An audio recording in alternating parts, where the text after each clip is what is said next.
চেন্নাই তামিলনাডুৰ hockey general secretary P Sandeep Rajkumar সঁচাকৈ গৌৰৱান্বিত ভাৰতবৰ্ষত তামিলনাডু ৰাজ্যত অহা 28 তাৰিখৰ পৰা 10 ডিচেম্বৰলৈকে জুনিয়ৰ FIS বিশ্বকাপ হকী প্ৰতিযোগিতা আয়োজন কৰিবলৈ গৈ আছে আৰু এয়া হকী ইণ্ডিয়াৰ এটা প্ৰচেষ্টা আছিল যে এই বিশ্বকাপ সমগ্ৰ ভাৰতবৰ্ষৰ 20খন ৰাজ্যত ঘূৰোৱা হ'ব আৰু আশীৰ্বাদ লোৱা হ'ব আৰু সেই সূত্ৰে আমি অসমেও 20খন ৰাজ্যৰ ভিতৰত স্থান পালোঁ আৰু আমি দেখিলোঁ যে বিশ্বকাপত আমি ইতিমধ্যে গুৱাহাটী বিশ্ববিদ্যালয় ভূপেন হাজৰিকাৰ সমাধিস্থল আৰু এতিয়া তৃতীয় কাৰ্যসূচী হিচাপে আমি জুবিন গাৰ্গৰ সমাধিস্থলত লৈ আহিছোঁ এইকাৰণে যে এই বিশ্বকাপৰ সপোন আমাৰ জুবিন গাৰ্গ ডাঙৰীয়াই 2021 চনত যেতিয়া অসমত এই জুনিয়ৰ বিশ্বকাপ হোৱাৰ কথা আছিল সেই সময়ত এই বিশ্বকাপৰ থিম ছং তেখেতেই গোৱাৰ কথা আছিলে যিয়ে নহওক কোভিডৰ মহামাৰীৰ বাবে বিশ্বকাপ আমাৰ ইয়াত নহ'ল আৰু যাৰ বাবে সেই থিম ছং গোৱা নহ'ল আৰু মই ভাবোঁ যদিও নহ'ল আজি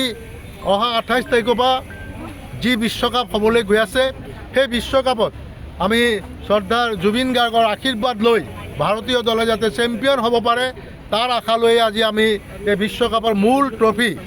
16 কেজি সোণৰ মূল ট্ৰফি আজি আমি আহি জুবিন স্থলীলৈ আনিছোঁ আৰু এই সমাধিস্থলৰ পৰা এটা বাৰ্তা যাওক যে আমি জুবিন গাৰ্গৰ সপোন যে ভাৰতীয় দলৰ চেম্পিয়ন হোৱাৰ সপোন যাতে বাস্তৱ হয় এই আশা কামনা কৰি পুনৰ জুবিন গাৰ্গলৈ শ্ৰদ্ধাঞ্জলি জনাইছোঁ এই ট্ৰফিৰ জৰিয়তে। আমি অসম জাতীয়তাবাদী যুৱ ছাত্ৰ পৰিষদ কেন্দ্ৰীয় সমিতিয়ে